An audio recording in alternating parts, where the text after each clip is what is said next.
औज़ुबिल्लाहिमिनश्शैतानिर्रजीम बिस्मिल्लाहिर्रहमानिर्रहीम। अस्सलाम वालेकुम डियर स्टूडेंट्स। मैं उम्मीद करता हूँ कि आप सब लोग खैरियत से होंगे। डियर स्टूडेंट्स, आज हम अपने नए चैप्टर का आगाज़ करने जा रहे हैं, जैसे कि आप जानते हैं। तो स्टूडेंट्स, ये चैप्टर बड़ा ही इंपॉर्टेंट चैप्टर है। चैप्टर नंबर 3 और चैप्टर 5 का पेयर होता है हमारे एनुअल पेपर्स में, अगर पेयरिंग चेंज ना हुई तो स्टूडेंट्स चलिए अपने पहले आज के इंपॉर्टेंट क्वेश्चन की तरफ। आज का जो हमारा स्टूडेंट इंपॉर्टेंट क्वेश्चन है उसका नाम है डिस्चार्ज ट्यूब एक्सपेरिमेंट। ये स्टूडेंट्स, बात ये है कि एटम में बहुत सारे सब एटॉमिक पार्टिकल्स पाए जाते हैं, जैसे आप जानते हैं, जिनमें इलेक्ट्रॉन, प्रोटॉन, न्यूट्रॉन्स और कितने भी सब एटॉमिक पार्टिकल 100 के करीब जो हमने पढ़े हैं, meson, bosons, hadrons, anti neutrino, neutrino, बहुत सारे ऐसे पार्टिकल्स होते हैं जिनके बारे में हम स्टडी करते हैं। लेकिन स्टूडेंट्स, बात ये है कि 3 फंडामेंटल पार्टिकल्स जिनको हम इस चैप्टर में स्टडी करेंगे वो इलेक्ट्रॉन है, प्रोटॉन है और न्यूट्रॉन है। तो उसमें से ही आज एक पार्टिकल की डिस्कवरी को हम पढ़ने जा रहे हैं स्टूडेंट्स। हमारे पास basically that is the discovery of cathode rays and this discovery was done by discharge tube experiment. तो आज का हमारा जो पहला हिस्सा है, इसमें स्टूडेंट्स मैं आपको ये सिखाऊंगा कि डिस्चार्ज ट्यूब एक्सपेरिमेंट से क्या मुराद है। ये डिस्चार्ज ट्यूब एक्सपेरिमेंट इलेक्ट्रॉन की डिस्कवरी में किस तरह से हेल्प करता है और डिस्चार्ज ट्यूब होती क्या है, ये भी यकीनन हम इसमें डिस्कस करेंगे। और इसके दूसरे हिस्से में हम इन कैथोड रेज की या इन इलेक्ट्रॉन्स की प्रॉपर्टीज को भी स्टडी करेंगे। तो चलिए स्टूडेंट्स, अपने टॉपिक का आगाज करते हैं। स्टूडेंट्स, सबसे पहले 2 बातें मैं आपको बताता चलूं। देखिए स्टूडेंट्स, बात यह है कि जब हम कॉमन मैन और एक साइंटिस्ट में थोड़ा सा फर्क करते हैं। कॉमन मैन को हम कहते हैं कि गैस में से इलेक्ट्रिसिटी पास नहीं होती, फौरन मान जाएगा, कहता ठीक है, अच्छा बिल्कुल, हाँ ठीक है, नहीं होती। हम साइंटिस्ट को कहते हैं कि गैस में से इलेक्ट्रिसिटी पास नहीं होती, वो भी कहेगा अच्छा नहीं होती। वो सोचेगा क्यों नहीं होती, क्या वजह है, क्या कुछ एक्सपेरिमेंट्स करने चाहिए इलेक्ट्रिसिटी पास करवाने के लिए। तो ऐसा ही कुछ हुआ कि 3 साइंटिस्ट थे, William Crookes, J Thomson and Julius Plucker. इन साइंटिस्ट ने बहुत सारे एक्सपेरिमेंट्स किए और उन एक्सपेरिमेंट्स की रीजन क्या थी, that they tried to conduct electricity from gas. यानी इन्होंने कोशिश की कि गैस में से इलेक्ट्रिक करंट को गुजारा जाए, इलेक्ट्रिक करंट को पास किया जाए। और उन एक्सपेरिमेंट्स में से जो इनका सक्सेसफुल एक्सपेरिमेंट था, that was the discharge tube experiment. इस डिस्चार्ज ट्यूब एक्सपेरिमेंट का जो ऑपरेटस है स्टूडेंट्स, वो आपके सामने मौजूद है। इसमें हमारे पास एनोड है, कैथोड है, यानी 2 मेटल के इलेक्ट्रोड्स हैं जिनको हमने बैटरी के पॉजिटिव और नेगेटिव टर्मिनल के साथ अटैच किया हुआ है। एनोड को बैटरी के पॉजिटिव टर्मिनल से और कैथोड को बैटरी के नेगेटिव टर्मिनल से अटैच किया हुआ है। ये हाई वोल्टेज बैटरी लगाई हुई है स्टूडेंट्स, और यहां पर हमने वैक्यूम पंप भी लगाया हुआ है। यकीनन ये डिस्कवरी आपने पहले भी पढ़ी हुई है, लेकिन मैं इसमें नई बातें आज इंशाल्लाह आपको बताने जा रहा हूं। और ये गैस है, कोई भी गैस इसके अंदर इनक्लोज है। तो ये स्टूडेंट्स इसकी कंस्ट्रक्शन है कि ग्लास की बनी हुई एक डिस्चार्ज ट्यूब है, इसमें 2 इलेक्ट्रोड्स हैं मेटल के, उनको बैटरी के पॉजिटिव और नेगेटिव टर्मिनल से कनेक्ट किया हुआ है, और वैक्यूम पंप है जिसकी मदद से हम प्रेशर को एडजस्ट कर सकते हैं। तो ये स्टूडेंट्स हमारे पास इसका एक इंट्रोडक्टरी डायग्राम है जो आपने लाजमी बनानी है अगर ये लॉन्ग क्वेश्चन आता है। तो स्टूडेंट्स, हमारे पास डिस्चार्ज ट्यूब होती क्या है। हमने कहा कि पहले तो हमें पता चले, बच्चों को ये पता चले कि what is meant by discharge tube. तो आपने ये बुक पे अपने नोट कर लेना है कि डिस्चार्ज ट्यूब क्या होती है। तो हमने कहा glass tube,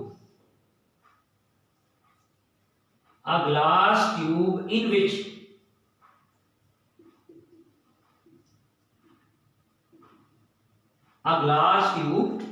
which pressure of gas is adjustable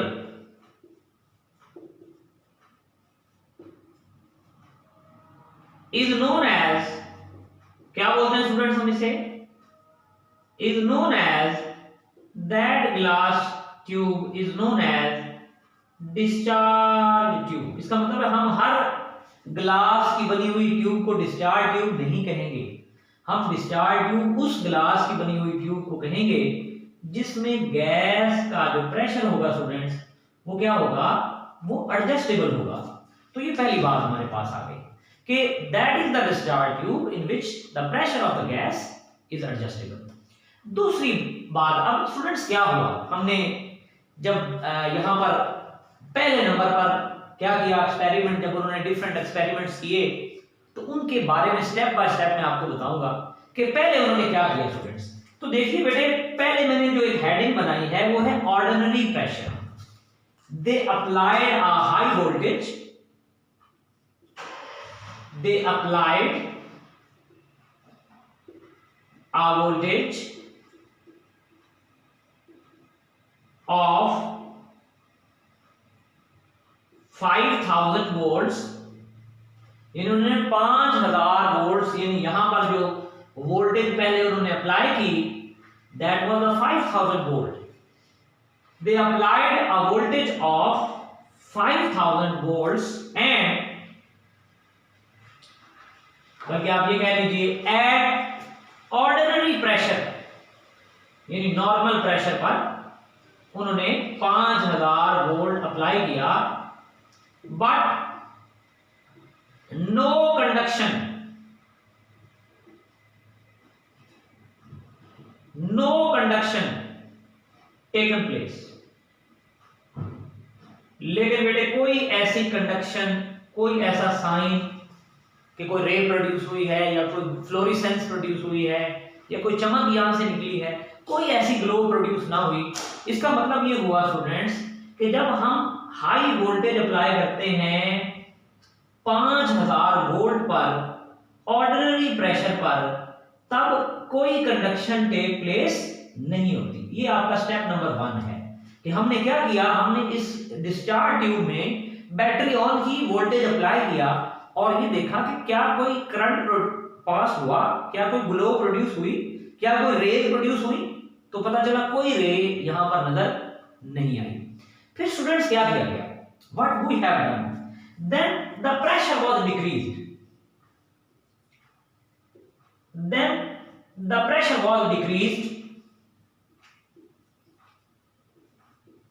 and a high voltage,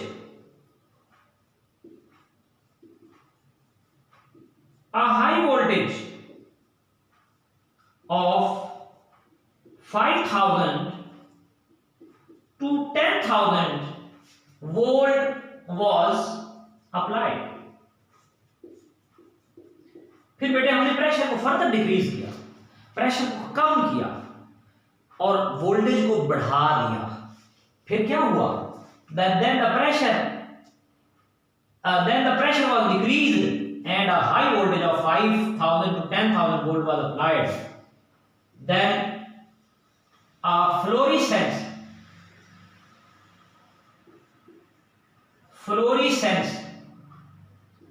was observed। फिर बेटे हमने क्या ऑब्जर्व किया, एक फ्लोरेसेंस प्रोड्यूस हुई, चमक प्रोड्यूस हुई। अब वो चमक क्यों प्रोड्यूस हुई, ये बड़ी इंपॉर्टेंट बात है, ये समझना बड़ा जरूरी है कि वो चमक, वो फ्लोरेसेंस, क्या वो इलेक्ट्रॉन्स की थी, वो फ्लोरेसेंस किस वजह से प्रोड्यूस हुई, ये बात बेटे हमने समझनी है। इसका मतलब है स्टूडेंट्स 2 पॉइंट्स हो गए। पहला, ordinary pressure, we observed that the no conduction is observed at ordinary pressure at high voltage of 5000 volt। फिर हमने क्या किया, हमने प्रेशर को कम कर दिया, प्रेशर को डिक्रीज कर दिया। जब हमने प्रेशर को डिक्रीज किया, यानी कि आप ये कह लें कि हमने काफी ज्यादा प्रेशर को जो है वो डिक्रीज किया। तो डिक्रीज करने के बाद वोल्टेज बढ़ाया, कितना वोल्टेज कर दिया, 5000 से 10000 वोल्ट तक प्रेशर बढ़ाया। क्या प्रोड्यूस हुई, फ्लोरेसेंस वाज ऑब्जर्व्ड। अब जरा तवज्जो कीजिएगा, बात बड़ी इंपॉर्टेंट है, यहां पर एक डिटेल में बात है, इसको आपने बड़ी तवज्जो से समझना है। Then why that fluorescence was produced, ये तरह तवज्जो कीजिएगा। स्टूडेंट बात ये है कि ये देखिए, ये मेरे पास क्या है, ये मेरे पास दो प्लेट्स हैं, एक पॉजिटिव, दूसरी कौन सी बेटी, दूसरी नेगेटिव। अब जरा तवज्जो कीजिएगा, एक पर पॉजिटिव चार्ज और दूसरी पर नेगेटिव चार्ज। हमने क्या अप्लाई किया, high voltage.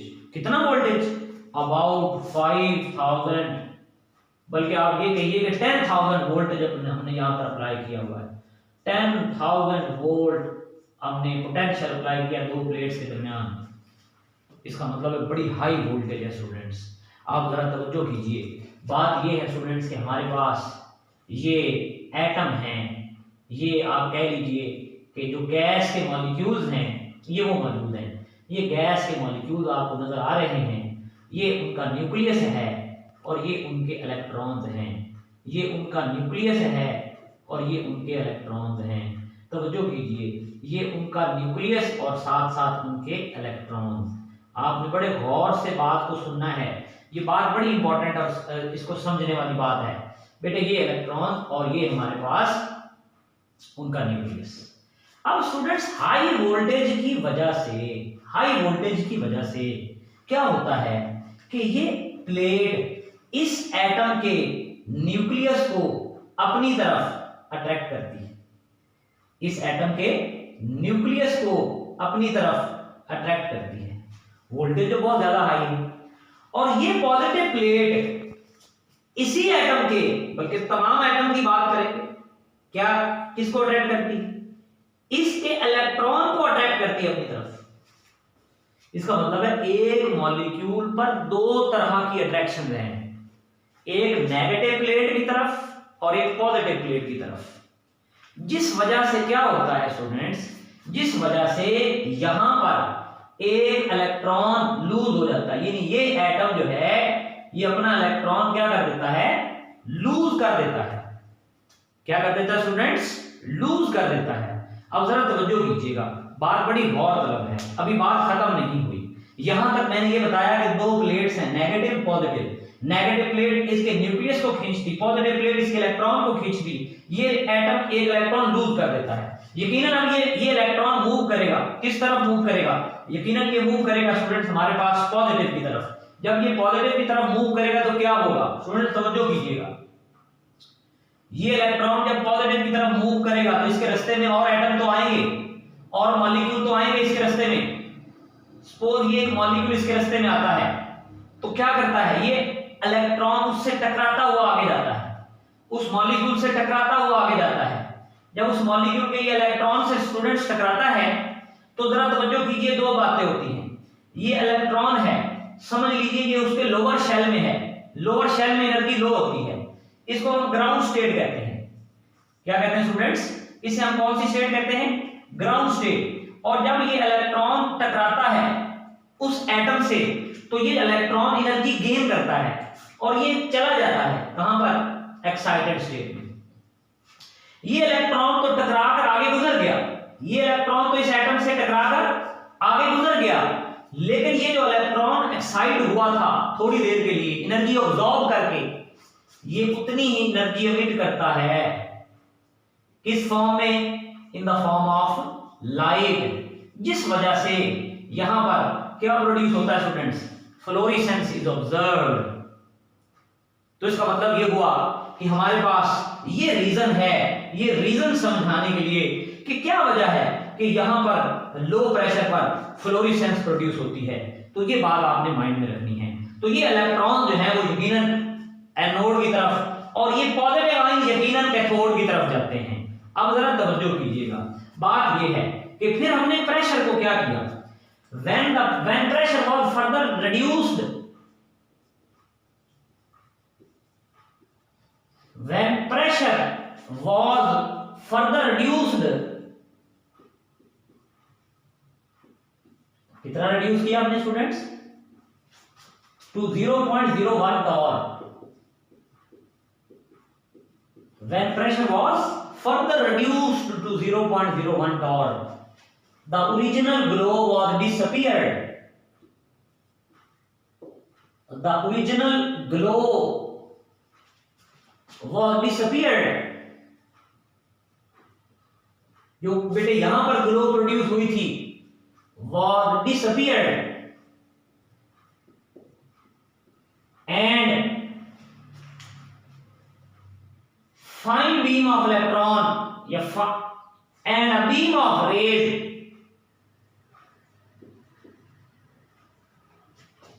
is emitted from, कहां से स्टूडेंट्स एमिट हुई? फ्रॉम कैथोड विच ट्रेवल्स, जो स्टूडेंट ट्रेवल करती है किस तरफ? Towards anode. अब स्टूडेंट यहां पर एक बड़ा ही इंपॉर्टेंट सवाल है, यहां पर एक बड़ा ही इंपॉर्टेंट शॉर्ट क्वेश्चन है बेटे। इसका मतलब है, ये बात साबित हुई कि इलेक्ट्रॉन या ये रेज तब प्रोड्यूस होंगी जब इस डिस्चार्ज ट्यूब में गैस का प्रेशर लो होगा। तो हमने कहा गैस का प्रेशर लो करने की क्या जरूरत है? इसका मतलब है स्टूडेंट्स, यहां पर एक सवाल आप नोट करेंगे कि why do we decrease pressure in discharge tube. हम डिस्चार्ज ट्यूब में प्रेशर को क्यों डिक्रीज करते हैं?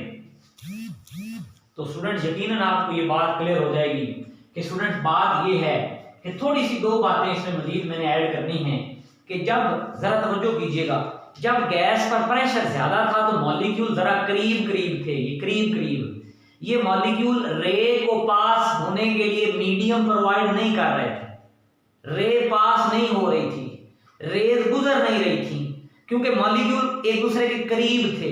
लेकिन जब हमने प्रेशर डिक्रीज किया तो यही गैस के जो मॉलिक्यूल्स हैं इनमें फासला बढ़ गया, एक यहां पर है, एक यहां पर है, एक यहां पर है और एक यहां पर है। इसका मतलब है अब इनमें क्या हुआ? गैप्स क्रिएट हो गए, इलेक्ट्रॉन को पास होने का रास्ता मिल जाएगा, इलेक्ट्रॉन आसानी से पास हो जाएंगे। इसलिए स्टूडेंट्स बात ये है कि जब हम प्रेशर रिड्यूस करते हैं तो gas gets conducting medium, gas gets away और the electron gets away to pass and they travel towards positive charge and note. तो ये स्टूडेंट्स हमारे पास क्या है? That is actually the discovery of cathode rays, and this discovery was done by the three scientists William Crookes, J.J. Thomson and Julius Parker. Discharge tube क्या होती है? जिसमें प्रेशर एडजस्ट हो, ऑर्डिनरी प्रेशर पर कुछ भी प्रोड्यूस नहीं हुआ, ना ग्लो ना रेज, कुछ भी नहीं। जब लो प्रेशर किया, हाई वोल्टेज किया, तो फिर क्या हुआ? फिर हमने एक चमक देखी। वो चमक क्यों प्रोड्यूस हुई? यकीनन ये बुक में आप ऐड कर रहे हैं, ये डायग्राम समझ लें। फिर उसके बाद फिर प्रेशर मजीद डिक्रीज किया, ये चमक गायब हो गई और रेज प्रोड्यूस हो गई। इसका मतलब है 3 पॉइंट्स। ऑर्डिनरी प्रेशर पर कुछ भी प्रोड्यूस नहीं होता, जब लो प्रेशर हाई वोल्टेज करते हैं तो चमक प्रोड्यूस होती है। तीसरे नंबर पर जब मजीद प्रेशर डिक्रीज करते हैं, एमसीक्यूज में आता है कितना प्रेशर? 0.01 टॉर, तब ये रेज प्रोड्यूस होती हैं। इन रेज को हम क्या कहते हैं? Cathode rays. तो चलिए स्टूडेंट्स, ये हमारा एक पॉइंट मुकम्मल हुआ। इसे हमने क्या बोला? That is actually known as the discovery of electrons, cathode rays. और इसके बाद हम चलते हैं स्टूडेंट्स इनकी प्रॉपर्टीज की तरफ। तो देखिए स्टूडेंट्स, सबसे पहली जो इनकी प्रॉपर्टी है वो क्या है? वो है negative charge particles. Negative charge particles, ये बेटे इनकी पहली प्रॉपर्टी है कि ये जो इलेक्ट्रॉन्स हैं ये स्टूडेंट्स क्या हैं? ये नेगेटिव चार्ज पार्टिकल्स हैं। तो ये बात आपने जरा तवज्जो से समझनी है। इसमें मैंने 2 एमसीक्यूज बताने हैं, फिर आगे चलेंगे। बात ये है स्टूडेंट्स के हमारे पास जे थॉमसन ने क्या नाम दिया भला इनको? जे थॉमसन, बल्कि मैं आगे चल के बताता हूँ, पहले एक्सपेरिमेंट बता दूं आपको कि 1895 में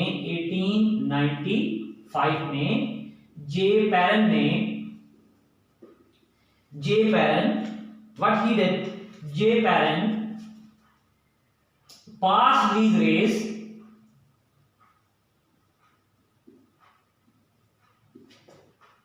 rays from a magnet या from a magnetic field and determined क्या स्टूडेंट्स a negative charge और उसने डिटरमाइन किया स्टूडेंट्स नेगेटिव चार्ज किस पर on these particle on these raise.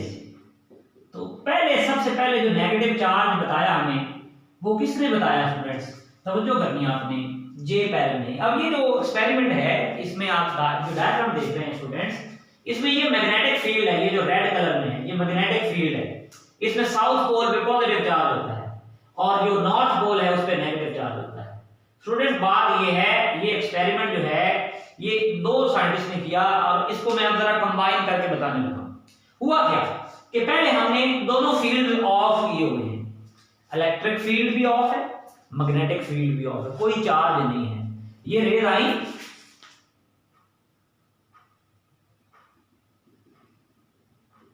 और ये टकराई कहां पर, एट पॉइंट 1। इसका मतलब पॉइंट 1 पर टकराने का क्या मतलब है स्टूडेंट, पॉइंट 1 पर टकराने का मतलब है कि ना पॉजिटिव चार्ज इधर है ना नेगेटिव चार्ज इधर है, क्योंकि ये रेस ये भी ऑफ है ये भी ऑफ है, दोनों फील्ड ऑफ है। फिर स्टूडेंट्स क्या किया गया, फिर हमने ये किया कि basically we on a magnetic field, हमने मैग्नेटिक फील्ड को ऑन किया। तो जब मैग्नेटिक फील्ड को ऑन किया और फिर इस रेज को पास करवाया, so these raise were bent toward the second point, and point number 2 is actually showing that these rays have bent toward the positive pole of the magnet. What it proves? It proves that these rays have negative charge. That's why these rays have bent toward the positive pole of the magnet.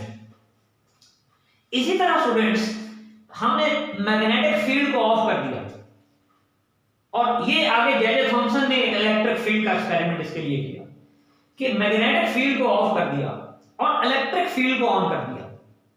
फिर students क्या हुआ, जब हमने electric field को on किया तो ये वाली रेज थी, अब मैग्नेटिक फील्ड चूंकि ऑफ है ये पॉइंट 2 की तरफ नहीं गई, ये इलेक्ट्रिक फील्ड के पॉजिटिव पार्ट की तरफ गई। इसका मतलब ये हुआ कि इलेक्ट्रिक और मैग्नेटिक फील्ड में से जब ये रेज पास आउट होती हैं तो ये रेज पॉजिटिव पोल की तरफ बेंड हो जाती है, जिससे ये बात साबित होती है कि these rays have negative charge and they give the response in electric field as well as the magnetic field, and these rays shows that they are negatively charged particles. J Thomson ने क्या किया, basically J Thomson balanced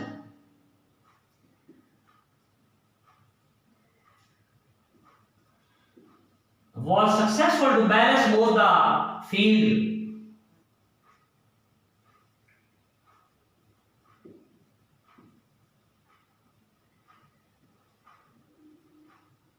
both the fields,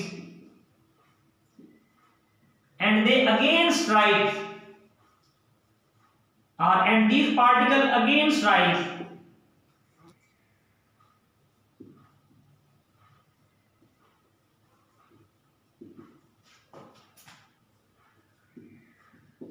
कहां पे students, eight point 1।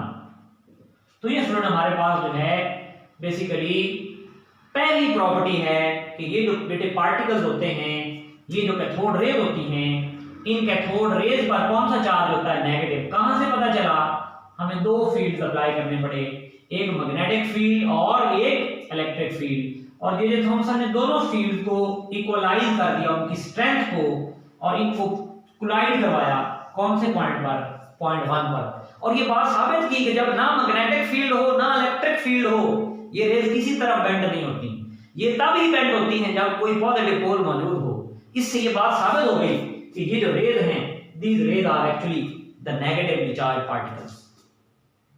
इसी तरह students हमारे पास next जो है दूसरी जो बेटे प्रॉपर्टी है, दूसरा जो पॉइंट है वो है फ्लोरेसेंस। फ्लोरेसेंस का मतलब होता है, जैसे मैंने पहले बताया, स्पार्क, चमक। तो बेटे दे प्रोड्यूस द फ्लोरेसेंस, यहां पर 2-3 एमसीक्यूज हैं।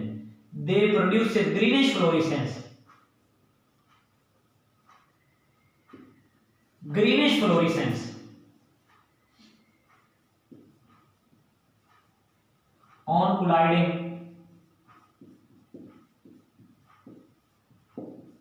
with the walls of discharge tube। तो ये स्टूडेंट हमारे पास दूसरा पॉइंट आ गया कि ये जो रेज हैं जब डिस्चार्ज ट्यूब की वॉल के साथ कोलाइड करती हैं तो कौन सी स्टूडेंट्स फ्लोरेसेंस प्रोड्यूस करती हैं? Greenish fluorescence. इसका मतलब है इनका रंग जो है फ्लोरेसेंस का वो ग्लास की नेचर पे डिपेंड करता है। ये लफ्ज आपने बुक में अंडरलाइन करने, that the colour of the fluorescence depends upon the nature of the glass. ये बात ध्यान में रखना आपने। बेटे यहां पर 2 एमसीक्यूज हैं, वो कौन कौन से? आपने याद करना है। अरसे, अरसे यानी आप इस तरह लिखेंगे अरसे। अब अरसे से क्या मुराद है? देखिए अब हम इसको बनाते हैं। अरसे ए से शुरू होते हैं, इसका मतलब है एल्यूमिना, एल्यूमिना, और आर से मतलब रेड, और एस का मतलब है टीन, एस एन से इस्तेमाल करते हैं, और वाई का क्या मतलब होगा? येलो। ये एमसीक्यू बेटे एंट्री टेस्ट के लिए भी अहम है और आपके एनुअल पेपर के लिए कि एल्यूमिना का जो कलर होगा अगर हम उन पर ये रेज फॉल कराएंगे तो ये ग्लो करेगा रेड, और अगर टिन पर कराएंगे तो ये ग्लो करेगा येलो। तो ये स्टूडेंट हमारे पास 2-3 बातें हैं कि ग्रीनिश फ्लोरेसेंस ये रेज प्रोड्यूस करती हैं, लेकिन alumina gives red colour and tin gives yellow colour. इसी तरह स्टूडेंट नेक्स्ट प्रॉपर्टी हमारे पास है कि these raise travel in a straight path, यानी कि ये बात हम करने जा रहे हैं कि these rays travel in a straight path।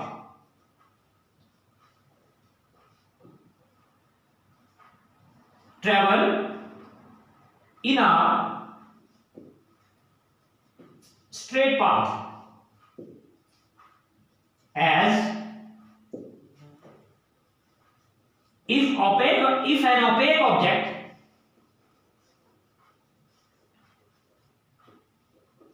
Opaque object का मतलब होता है नॉन ट्रांसपेरेंट, जो ट्रांसपेरेंट ना हो। If an opaque object is placed in their path, is placed in their path, they create it's shadow, they create it's shadow. तो इसका मतलब है स्टूडेंट्स ये जो रेज हैं ये शैडो बना देती हैं। किसका बेटे? किसी भी ओपेक, ये कोई ओपेक ऑब्जेक्ट जो हमने इनके पास में रखा, ये एक ओपेक ऑब्जेक्ट, और बेटे मतलब नॉन ट्रांसपेरेंट। जब हम इनमें से ये रेज पास करते हैं आपके सामने क्या बना इसका? शैडो। इससे क्या बात साबित होती है? इससे ये बात साबित होती है स्टूडेंट्स कि ये जो रेज हैं these raise travel in a straight path. चलिए अब हम इनकी कुछ और प्रॉपर्टी देखते हैं जी स्टूडेंट्स। तो नेक्स्ट हमारे पास जो प्रॉपर्टी है that is the material particles. तो बेटे बात याद रखिए कि जो मटेरियल पार्टिकल्स होते हैं वो क्या होते हैं? बेटे बात ये है कि वो पार्टिकल्स आप जानते हैं जिनमें मोमेंटम, जो मोमेंटम पोजेस करें। तो मोमेंटम किन दो चीजों का प्रोडक्ट होता है? Mass and velocity. इसका मतलब मटेरियल पार्टिकल्स जो होंगे वो इन रेज को, या अगर इनमें मैस भी है वेलोसिटी भी है तो फिर हम इनको मटेरियल पार्टिकल्स कह सकते हैं। तो स्टूडेंट देखिए क्या हुआ, एक एक्सपेरिमेंट किया गया। ये बेटे एक पैडल व्हील है, एक पैडल व्हील है और इसको इन रेज के रास्ते में रखा गया है। ये रेज जब इस व्हील के साथ कोलाइड करती हैं तो ये इसको क्या कर देती हैं? रिवॉल्व, इसे रोटेट करना शुरू कर देती हैं। जब इसे रोटेट करना शुरू करती हैं तब स्टूडेंट्स ये बात साबित हो जाती है कि ये जो इलेक्ट्रॉन्स हैं, ये जो कैथोड रेज हैं, these are the material particles because they possess both mass and velocity, hence they possess momentum. So इसका मतलब ये हुआ कि हम यहां पर ये बात कह सकते हैं कि these rays drive the small paddle wheels.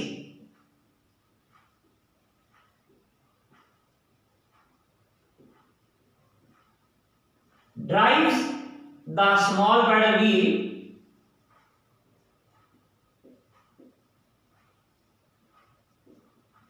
placed in their path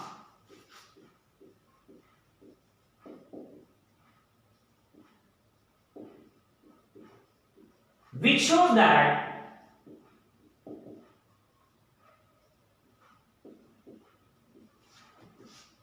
which proves that these are material particles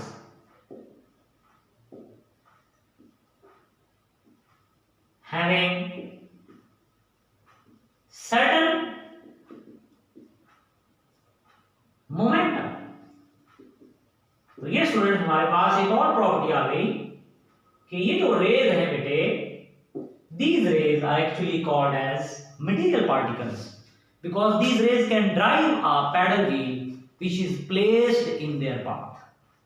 इसी तरह स्टूडेंट्स हम आगे चलते हैं और नेक्स्ट बेटे इंपॉर्टेंट बात करेंगे और नेक्स्ट जो बेटे इंपॉर्टेंट बात है that is they produces X rays. तो बेटे नेक्स्ट जरा बड़ा इंपॉर्टेंट पॉइंट है, उसको जरा तवज्जो से देखिएगा. तो बेटे इसमें हम ये बात करते हैं कि these rays can produce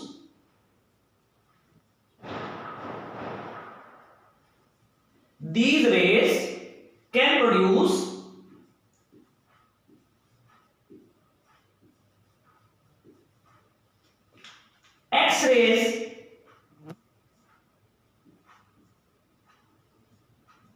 when they strike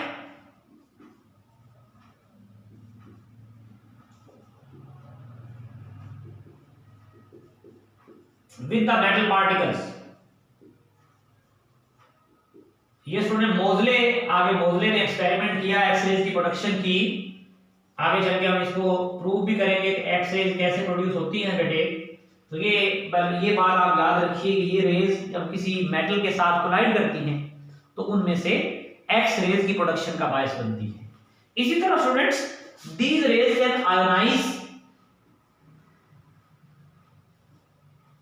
these rays can ionize a gas. क्योंकि आप जानते हैं बेटे कि जब हम किसी भी एक पार्टिकल पर एक मॉलिक्यूल पर इलेक्ट्रॉन की बम्बारमेंट करते हैं तो उस इलेक्ट्रॉन की बम्बारमेंट की वजह से वो वाला मॉलिक्यूल जो है वो अपने वैलेंस शेल का इलेक्ट्रॉन लूज कर देता है और हमारे पास उस पर पॉजिटिव चार्ज आ जाता है. तो इसका मतलब है students these rays have you can say that can emit or they can ionize a gas by knocking out electron from the valence shell of an element. इसी तरह से students they can pass through a thin metal foil, मतलब इनकी penetrating power होती है. They can pass through, इतनी ज्यादा भी penetrating power स्टूडेंट नहीं होती, लेकिन they can pass through a thin metal foil. thin मतलब बारीक, वर्क, फॉयल का मतलब है वर्क, उसमें से ये पास हो सकती है. They have reducing effect in different chemical reactions. बेटे ये दूसरे को रिड्यूस करती हैं. जब इलेक्ट्रॉन किसी चीज में गेन होता है बेटे वो चीज रिड्यूस करती है. Gain of electron is called reduction. तो ये बेटे रिड्यूसिंग इफेक्ट रखती हैं. They give reactions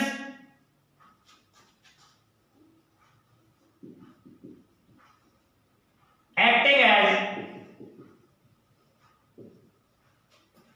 reducing agents.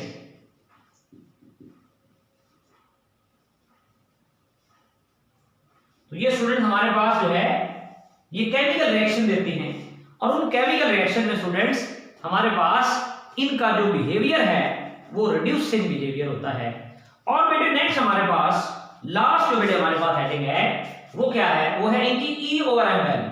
तो हम कहते हैं they have definite E over M value.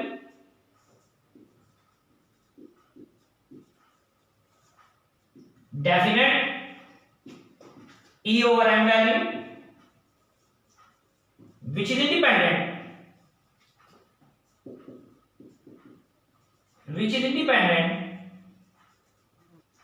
from nature of gas। ये बात अंडरलाइन करनी है आपने, क्योंकि नेक्स्ट में ये बात मैं आपको मेमोराइज कराऊंगा, ये बड़ी इंपॉर्टेंट बात मैं आपको दोबारा मेमोराइज कराऊंगा। तो ये स्टूडेंट हमारे पास जो है they have definite E over M value which is independent from the nature of gas. तो इसके साथ ही स्टूडेंट्स हमारा आज का ये टॉपिक मुकम्मल हुआ। नेक्स्ट टॉपिक तक, नेक्स्ट लेक्चर तक इजाजत दीजिए। अल्लाह।